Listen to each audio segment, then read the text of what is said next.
Of 1855, you had riot in Washington. So in 1850s, you had riots, okay? So in the 1850s, you had a riot in St. Louis, Washington, D.C., and New Orleans. Not in 1855. In 1855, you did have a riot in St. Louis and New Orleans, but they're small riots. It wasn't like the big riot, because there was always violence. It was always right around the corner. They were organizing. You know, they were organizing by militia and marching with sort of, you know, obedient drop steps. So, Washington riot, June 1st, 1857, a band of American Party rallies traveled by train from Baltimore to Washington, D.C. to assist local party members in controlling the polls at a municipal election. The band included members of the Plug Uglies, Rip Raps, and Schiffer Fire Company from Philadelphia. So the Plug Uglies and the Rip Raps.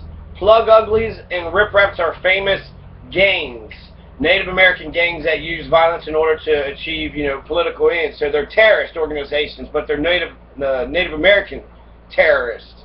So you got the Plug Uglies, you got the Rip Raps, you got Schiffer Fire Company from Philadelphia. After word of their arrival spread, rioting began at several polls. President James Buchanan called out United States Marines from the Naval Yard to quell the fighting. So James Buchanan was fighting the Native Know-Nothings, but he wasn't doing shit when, you know, South Carolina actually seceded. And South Carolina seceded, and then actually South Carolina predominantly became controlled by the black people. So black people had South Carolina. At one time, the majority of their state legislature were African American. So that's probably why South Carolina was like, fuck this, we got more slaves. If they vote, if they get freedom, they're going to have all the power. And they might make us, you know, their slaves. We've been treating them like shit. They're going to treat us like shit. So it was a reactionary move based upon their own crimes, based upon their own, you know, inhumanity. So the Washington riot, it happens in 1857. It's the American Party. Is with the Plug Uglies, the Rip Raps, and the Schiffer Fire Company from Philadelphia. After word of their arrival spread, rioting began at several polls. So it's like, oh my God, we got these guys who's for violence from Philadelphia that inspired the Know-Nothings in Washington, D.C. to start, you know, putting violence at the polls too. President James Buchanan called out the United States Marines to stop it. At one of the polls, the Marines clashed with the citizens, most of them Washingtonians. They opened fire and they killed 10 men. Only one was from Baltimore. Violence drew sharp condemnation of Buchanan's resort to military force, but resulted in significant criminal prosecutions. The bloody event soon became lost in the larger controversy over slavery and was largely forgotten.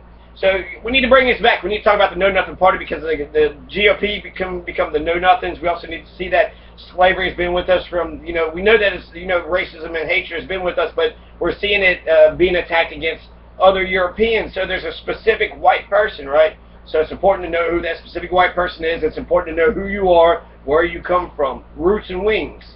You got to have a solid foundation. It's like you can't, if you hate Europe, then you hate yourself. It's like in Africa too. We're all from Africa. Malcolm X says you cannot be black and love yourself and hate Africa. You can't do both. If you hate Africa, then you hate yourself. If you love Africa, you know, if you love yourself, then you should love Africa. Same thing with Germans. So my German ancestors, my German people, my German, you know, my Gripshover family, they should, you know who they are, where they came from, you know, their roots, and then from that foundation we can go on. So it's okay to, you know, you should love Germany, but not the country. You know, today that's good, actually. It's good that there's, but we have Austrians, right? We have Austrians, we have Bohemians and Bavarians and Prussians and Africans. So we have 5 different nationalities. And then we're Kentuckian and American. So in a way we got 7 nationalities, right? 7 predominant. And we're humans, so 8. We got 8 major nationalities. And I think they're all worthy of exploration. What's a Bavarian? How does a Bavarian differ from a Prussian? Bavarian, I think, is like the more stereotypical German with the hat and the suspenders and the accordion and the da. That's Balky, actually. But that's, and Larry. But I'm talking about Eklibadish, die. Like, you know, everywhere you see is die. There's a word actually in German is die, D-I-E. I forget. It's like the. I think die. The children went to the school. Die. Why are you saying everybody gotta die? No, I'm just saying the children went to the school. Anyways. So the plug uglies, the rip raps, Schiffler Fire Company. You got all these Philadelphia. So, you know, again, so Philadelphia becomes the fucking primer for the rest of the you know, they killed all them Irish Catholics in the Bible riots because it was the Protestants versus the Catholics, even though not all Germans were Catholics. But in the Bible riots in Pennsylvania, it was all Irish Catholics. In Louisville, they just killed the foreign element. They just didn't like anybody that they... So this makes me think of Bill O'Reilly and the culture wars. Right, so this is a social culture war. It's just basically some people just saying, well, you are different than us, so now we're going to use violence against you. So the plug uglies, rip raps, those are important. James Buchanan, New Orleans, the New Orleans group. Let's see, the New Orleans Know Nothing group began as a local movement in 1858 to reduce what residents considered a high rate of crime and violence in the city, primarily among Irish and German immigrants who are among the poorest classes. A secret vigilance committee, the executive committees, were the ones that took over Louisville. So they're, you know, it's interesting because I remember sort of being butted out of power in my, you know, in Gallatin County because I wasn't a part of like the prom committee or the activities committee or any type of committee really, and that's what it took. It took like that first initial sort of, you know, executive committee. And then that committee gives a Democrat legitimacy to everybody else that something's about to happen, especially with government funds or like school funds. But the Vigilance Committee was being formed to monitor the activities of the Irish and the Germans. So now they have like goons, right? What are the Germans doing? What are the Irish up to? And so you have sort of these stalkers, these guys who are pretending to be like, you know, but I don't know, you know, they're new people, so you don't know what's happening. So you do want some sort of, but they go too far, okay? The know-nothings went too far. So where skepticism is acceptable, to be a terrorist against innocent, non-violent people is fucking bullshit. On the night of June 2nd, 1858, armed men under the command of Captain J.K. Duncan, who was an officer in the United States Army, marched to Jackson Square and occupied the courtrooms in the Cabildo. Or Cabildo. So the Cabildo, like a dildo, but it's a Cabildo. For the next 5 days, the standoff existed between the Vigilance Committee and members of the Native American Party, the so-called Native Americans. They're fucking know-nothings, okay? That's another thing history needs to get right. I think you're going to see more American parties and more, you know, the Republican Party is disintegrating right before our eyes. If they don't win the presidency, they're fucking gone. So there's going to have to be a new political party is going to have to emerge, and they're going to call themselves the Native Americans. They're going to they're going to try to take, they're going to look at the know-nothings, and even though the know-nothings failed, they will take the principles of the know-nothings into the new party. And the Whig Party, and so the Federalists. And so when one party is dying, you know, you start to look to the other political parties. We've had several political parties. There's a temperance party, right, to stop alcohol. There's an anti-slavery party. There's a women's right to vote party. So a lot of the new ideas comes from these third independent parties, and then sometimes like the Republican Party, which happens with the election of Abraham Lincoln, right? So it's amazing because you have this movement of the know-nothings in the 1850s, and then you have a massive movement with the Republicans after Abraham Lincoln, and the Republicans have been around since Lincoln. So it's a meteoric rise.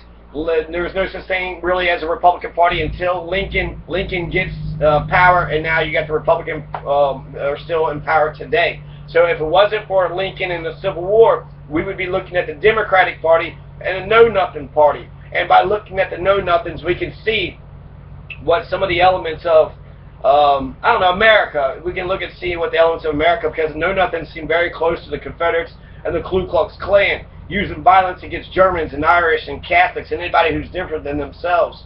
And so that would not have been a good political party to stand behind, whereas the Republican Party, while they believe in a republic, right, so they believe in nation-state theory, they also were able to implement anti-slavery measures. So because they're a Republican, they can take over the state and implement something by executive decree and just make the entire state follow their orders.